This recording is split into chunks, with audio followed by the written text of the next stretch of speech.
still unfolding.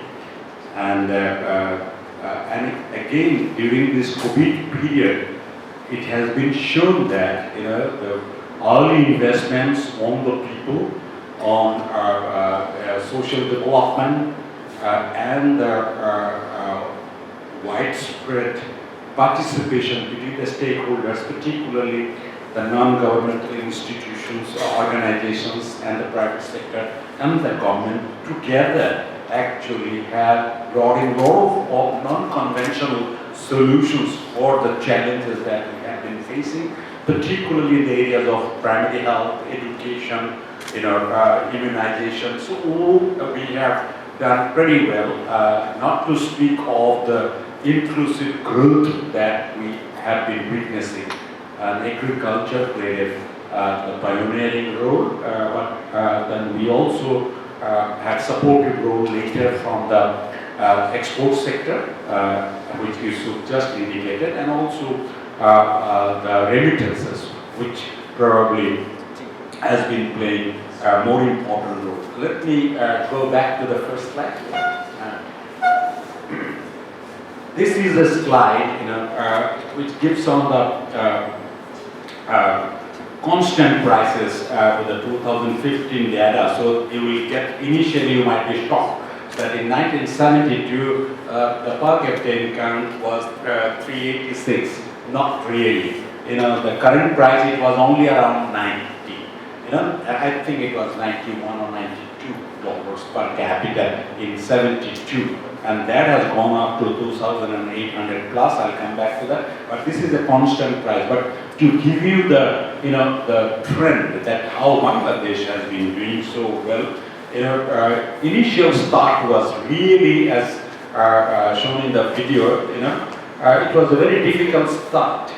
Bangladesh, after the war, there was a devastating war. All infrastructures were shattered. The recovery started practically with nothing in hand, not even $1 in the reserve. The total size of the economy was only about $8 billion, $6 to $8 billion. And again, per capita income was about $90. Not only that, 80% people were poor, and all roads and infrastructure were all devastated. So it was a difficult start. But fortunately, led by our father of the nation, we had a very good initial engagements, even with the international development partners, including World Bank and other non-governmental, international non-governmental organizations. We all really started pretty well and started going far. In 3.5 years' time, Bangladesh economy really pulled up. From $90, the per capita income went up to $273 in 1975. But unfortunately, with the demise of the leader, the economy fell back, and it went down to $138 in the next year, in 76, and then to $128 in 77. And then it took 30 years to reach the 75 level. So that was the situation, and leadership matters. That was the thing. And you can see after that we had the phases. There was almost a long stagnation, and then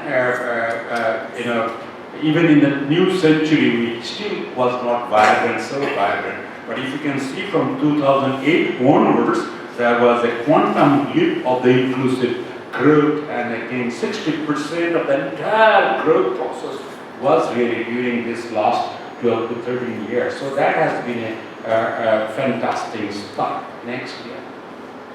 Export. This is one area, this is one of the strengths of Bangladesh. You can see this is in current prices, back in 72, we had only about 0.36 billion export. And that has gone up to, up to 20, it was 44 billion. In fact, last fiscal year, it was $52 billion. So you can see the changes, nearly 120 times seized the independence, and of this, the ready-made garments played the most important role. Of the exports, 80 to 85% really comes from the ready-made garment sectors, and this has not only the economic impact but also the social impact. The way it attracted women from the rural areas into the formal employment, you should say that about 36% of the women are in the manufacturing sector now and in the formal sector. Most of them are these women, who have come from the rural areas.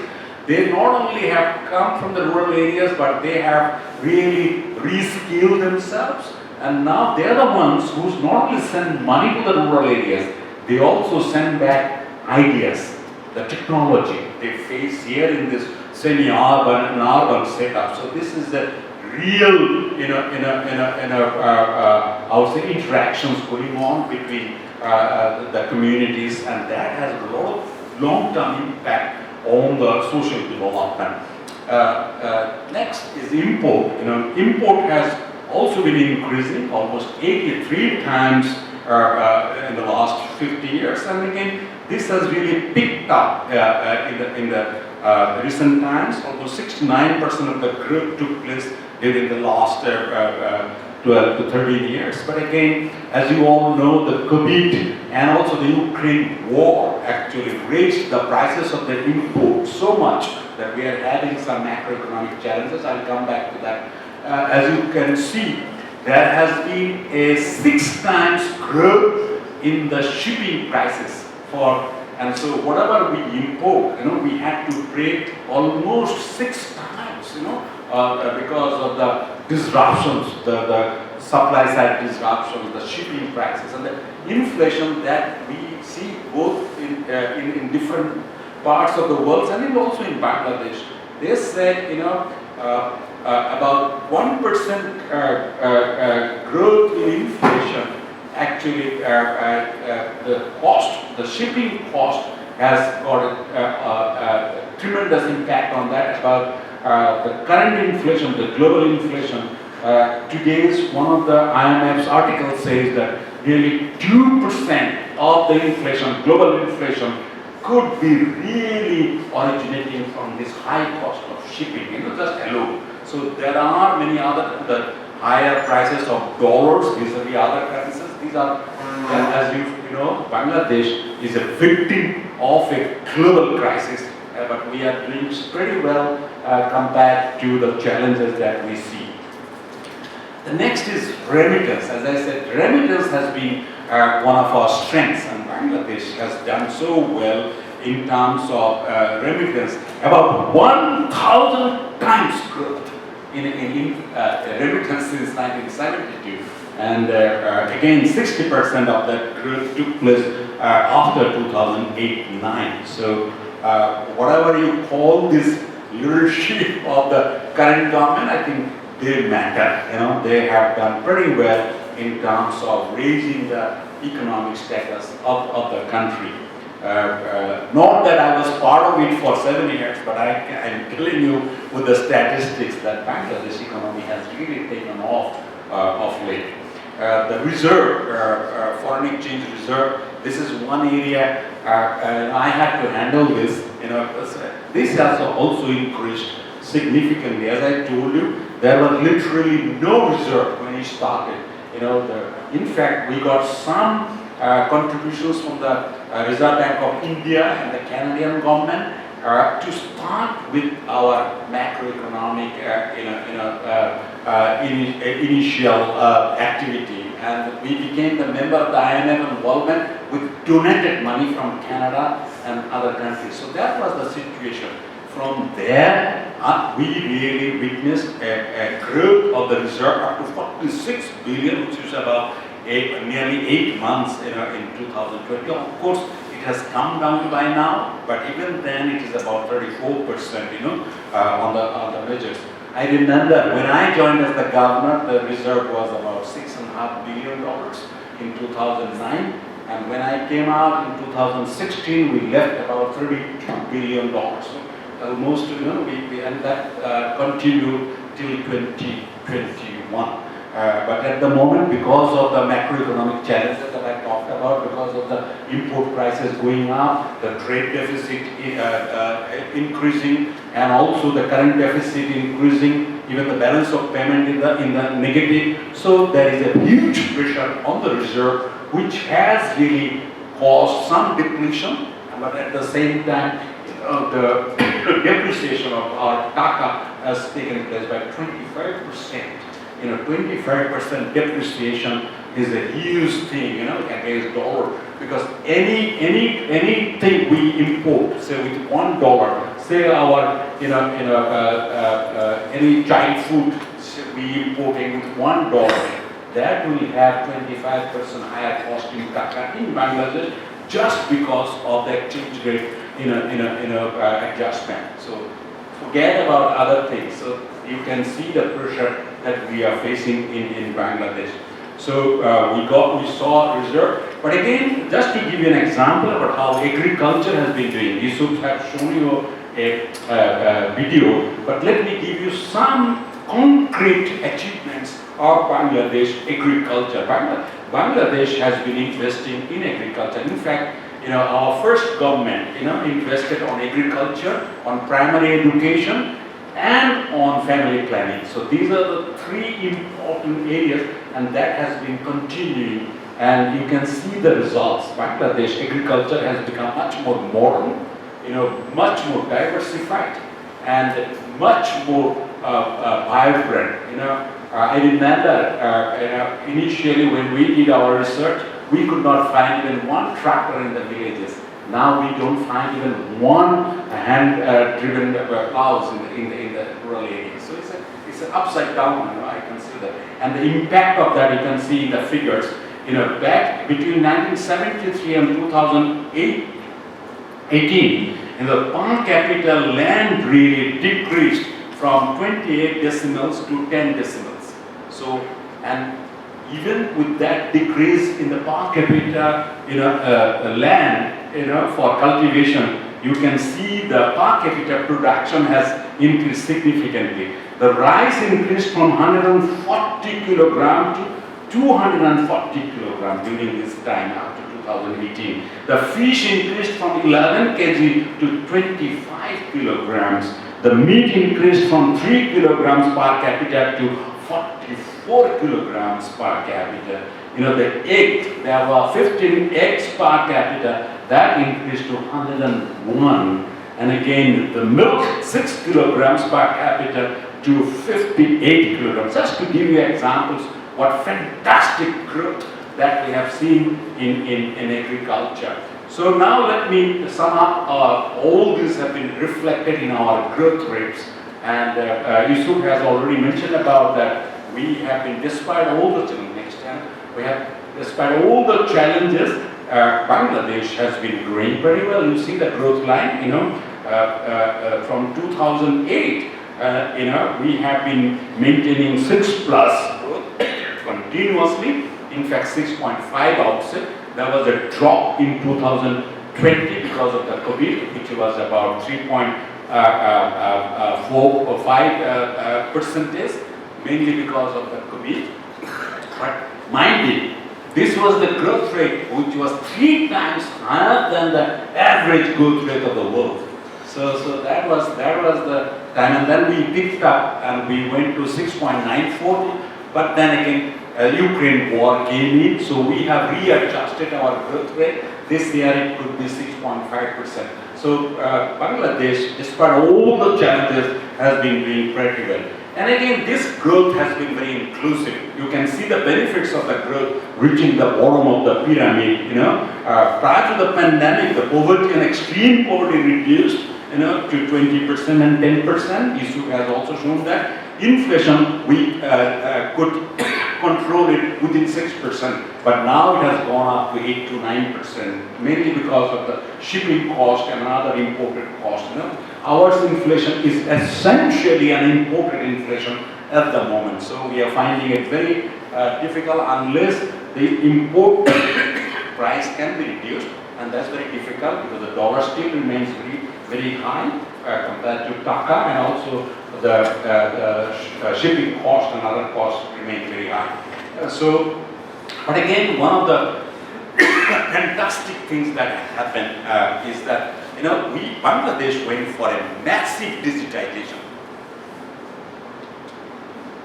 Back in 2008, we gave a slogan called Digital Bangladesh, and that was really a transformational slogan. And we in the central bank, we saw everything was non-digitized, everything. And now we have turned out to be everything digitized, over the last decade or so. Everything digitized. Bangladesh has one of the finest in a digital payment system in place. Call it real-time gross settlement, automatic clearing house, national payment switch, whatever. We are on it, and we could run the COVID economy sitting on our home. Our mobile financial services, our agent bankings, these are really poor man's banking. The rickshaw pullers here in Bangladesh do banking regularly on their mobiles. Even the beggars do banking. That kind of inclusive development has taken place here in Bangladesh. And education and healthcare, we are, although we should say on a macro figures, not very good, but on the micro, the primary, because thanks to organizations like BRAC and others, the government support also on the community health system. So Bangladesh primary health is still doing very well, and also we really innovated a lot of low-cost solutions like Saline, and that really helped Bangladesh to come out of the health diseases. 60% of the income in Bangladesh come from non-farming sectors. That really helped Bangladesh to move out of traditional mode and then go into a modern kind of economy. Just to give you some idea about the financial inclusion, you can see the figures, because of our drive for financial inclusion, we saw during this period, from 15 to 20, we have given a figure of about 5-6 years, there was an increase in 4% increase in the number of bank account branches, 44% increase in the number of ATM machines, 85% increase in the number of registered mobile money agents, 166% increase in the number of registered mobile money accounts, and 82% increase in the value of mobile money transactions. And this has been increasing, and we now have unique unified payment interface, UPI, and Bangladesh is now in a very dynamic mode in terms of financial inclusion. The economy is poised for resilient and inclusive growth. You can see on the left, the kind of infrastructure, transformation-related infrastructure mega projects we have taken. Mustafiz will probably throw more lights on that. This will have a mind-boggling impact, I tell you. There's the metro rail, the Patna Bridge, and the other 4 lanes and all that are coming up. That more than 33% of the people will be benefited directly from the transformational infrastructure that we have already put in place. And again, in addition, we have put in the electricity, our ICTs and all that. So these are some of the additional support that we have given to the infrastructures. Let us finish. The future really looks even brighter despite all the challenges. Bangladesh could mimic the growth path of Southeast Asian peers and reach $4,000 per capita income as early as 2026 if we really can keep on pushing our growth agenda. And again, consumption, and our growth is essentially consumption-based. 73% of our growth originates from consumption, and which is very steady and growing up. And there is a chance that there will be another, likely to grow more than 12% by of payment. The pressure is still on, and I think here we need to put our heads together, and we need help not only from within but also from outside to really maintain the stability. Finally, how do we stay out of this storm? This storm has been created by the supply chain disruptions due to the Ukraine war and the COVID.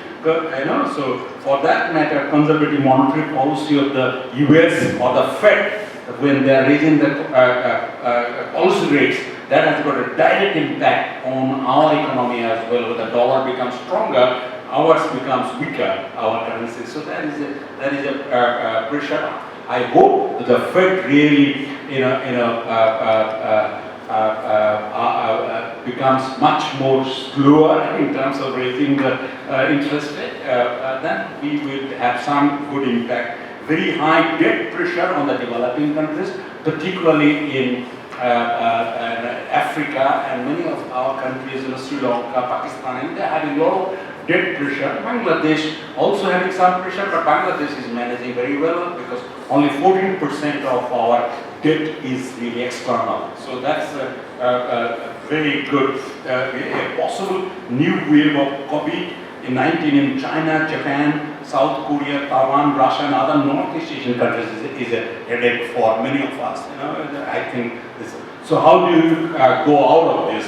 I think we need deeper coordination between monetary and fiscal policy around this, and also we need a lot of regional cooperation. We need to raise revenue, as Yusuf has already highlighted on this, to improve fiscal space. We need much more fiscal prudence. We need to be very careful in spending our money. We need to be very, very conservative on that, and how do we reduce the fiscal deficit and continue support for agriculture and rural transformation issue. And again, climate change resilient growth. Bangladesh has been doing very well on adaptation and I think the other day the World Bank Managing Director said that Bangladesh really has been doing very well on 3 grounds: the women empowerment, then on the climate resilience growth, and also inclusive growth. So I thought Bangladesh will continue to do that, but there will be challenges, but we hope to really face the challenges together. And here we need the support from all stakeholders, including Asia Foundation. Thank you very much. Thank you so much.